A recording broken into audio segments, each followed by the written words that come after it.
सास हो तो ऐसी, बहू कहाँ मर गई, अंदर से आवाज़ आई। जिंदा हूँ माँ जी। तो फिर मेरी चाय क्यों अभी तक नहीं आई? कब से पूजा करके बैठी हूँ, ला रही हूँ माँ जी। बहू चाय के साथ भजिया भी ले आई। सास ने कहा, तेल का खिलाकर क्या मारोगी? बहू ने कहा, ठीक है माँ जी, ले जाती हूँ। सास ने कहा, रहने दे, अब बना दिया है तो खा लेती हूँ। सास ने भजिया उठाई और कहा, कितनी गंदी भजिया बनाई है तुमने। बहू, माँ जी मुझे कपड़े धोने हैं, मैं जाती हूँ। बहू दरवाजे के पास छिपकर खड़ी हो गई। सास भजिया पर टूट पड़ी और पूरी भजिया खत्म कर दी।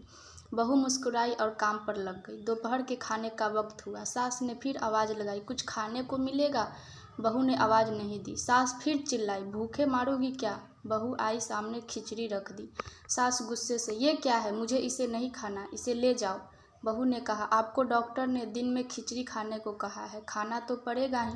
सास मुंह बनाते हुए, हाँ तू मेरी माँ बन जा। बहू फिर मुस्कुराई और चली गई। आज इनके घर पूजा थी। बहू सुबह 4 बजे उठ गई। पहले स्नान किया, फिर फूल लाई, माला बनाई, रसोई साफ की, पकवान और भोजन बनाया। सुबह के 10 बज गए। अब सास भी उठ चुकी थी। बहू अब पंडित जी के साथ भगवान के वस्त्र तैयार कर रही थी। आज ऑफिस की छुट्टी भी थी। उनके पति भी घर पर थे। पूजा शुरू हुई। सास चिल्लाती, बहू ये नहीं है, वो नहीं है। बहू दौड़ी दौड़ी आती और सब करती। अब दोपहर के 3 बज गए थे। आरती की तैयारी चल रही थी। पंडित जी ने सबको आरती के लिए बुलाया और सबके हाथों में थाली दी। जैसे ही बहू ने थाली पकड़ी, थाली हाथों से गिर पड़ी। शायद भोज बनाते हुए बहू के हाथों में तेल लगा था, जिसे वो पोंछना भूल गई थी। सारे लोग तरह तरह की बातें करने लगे। कैसी बहू है, कुछ नहीं आता, एक काम भी ठीक से नहीं कर सकती ना जाने कैसी बहू उठा लाए। एक आरती की थाली भी संभाल नहीं सकी। उसके पति भी गुस्सा हो गए, पर सास चुप रही, कुछ नहीं कहा, बस यह बोल के छोड़ दिया कि सीख रही है, अब सीख जाएगी धीरे धीरे। अब सबको खाना परोसा जाने लगा। बहू दौड़ दौड़ के खाना देती, फिर पानी लाती। करीब 70-80 लोग हो गए थे। इधर 2 नौकर और बहू अकेली, फिर भी वह सारा काम बहुत ही अच्छी तरीके से करती। अब उसकी सास और कुछ आस पड़ोस के लोग खाने पर बैठे। बहू ने खाना परोसना शुरू किया। सबको खाना दे दिया गया। जैसे ही पहला निवाला सास ने खाया, तुमने नमक ठीक नहीं डाला क्या? एक काम ठीक से नहीं करती, पता नहीं मेरे बाद कैसे ये घर संभाल लेगी। आस पड़ोस वालों को तो जानते ही हो ना साहब, वो बस बहाना ढूंढते हैं नुस्खे निकालने का। फिर वो सब शुरू हो गए, ऐसा खाना है, ऐसी बहू है, ये वो वगैरह वगैरह। दिन का खाना हो चुका था। अब बहू बर्तन साफ करने नौकरों के साथ लग गई। रात में जगराता का कार्यक्रम रखा गया था। बहू ने भी 1-2 गीत गाने के लिए स्टेज पर चढ़ी। सास जोर से चिल्लाई, मेरी नाक मत कटा देना, गाना नहीं आता तो मत गा, वापस आ जा। बहू मुस्कुराई और गाने लगी। सबने उसके गाने की तारीफ की, पर सास मुंह फुलाते हुए बोली, इससे अच्छा तो मैं गाती थी जवानी में, तुझे तो कुछ भी नहीं आता।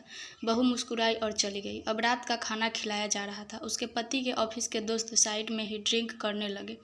उसका पति चिल्लाता, थोड़ा बर्फ लाओ, तो सास चिल्लाती, यहाँ दाल नहीं है। फिर चिल्लाता, कोल्ड ड्रिंक नहीं है, पापड़ ले आओ।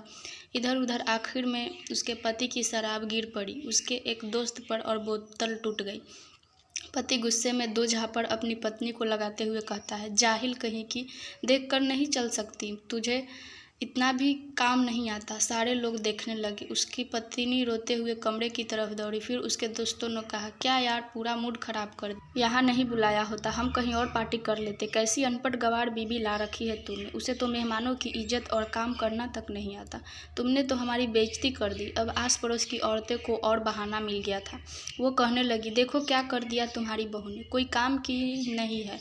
मैं तो कहती हूँ अपने बेटे की दूसरी शादी करा दो, छुटकारा पाओ इस गवार से। सास उठी और अपने बेटे के पास जाकर उसे थप्पड़ मारा और कहा, अरे नालायक, तुमने मेरी बहू को मारा, तेरी हिम्मत कैसे हुई, तेरी टांग तोड़ दूंगी। उसके बेटे के दोस्त कुछ कहने ही वाले थे कि उसकी माँ ने घूरते हुए कहा, चुप, बिल्कुल चुप, यहाँ दारू पीने आए हो, जबकि पता है आज पूजा है और तुम्हें पार्टी करनी है। कैसे संस्कार दिए हैं तुम्हारे माता पिता ने, और किसने मेरी बहू को जाहिल बोला? जरा इधर आओ, चप्पल से मारूंगी अगर मेरी बहू को किसी ने शब्द भी कहा तो। अरे पापी, तूने उस लड़की को बस इसलिए मारा कि तेरी शराब टूट गई।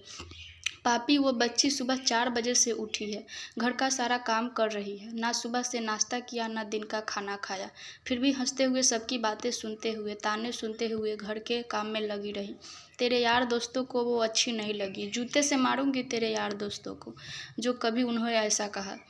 उसके यार दोस्त चुपके से खिसक लिए। अब सास बहू के कमरे में गई और बहू का हाथ पकड़कर बाहर लाई। सबके सामने कहने लगी, किसने कहा अपनी बहू को घर से निकाल के दूसरी बहू ले आने?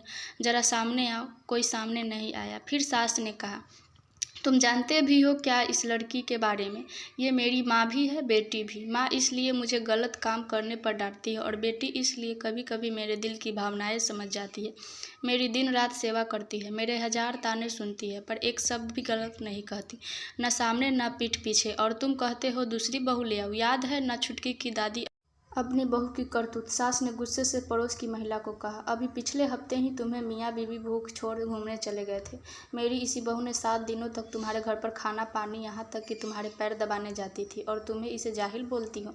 जाहिल तो तुम सब हो जो कोयले और हीरे में फ़र्क नहीं जानते। अगर आइंदा मेरी बहू के बारे में किसी ने एक लफ्ज़ भी बोला तो मुझसे बुरा कोई नहीं होगा, क्योंकि ये मेरी बहू नहीं, मेरी बेटी है।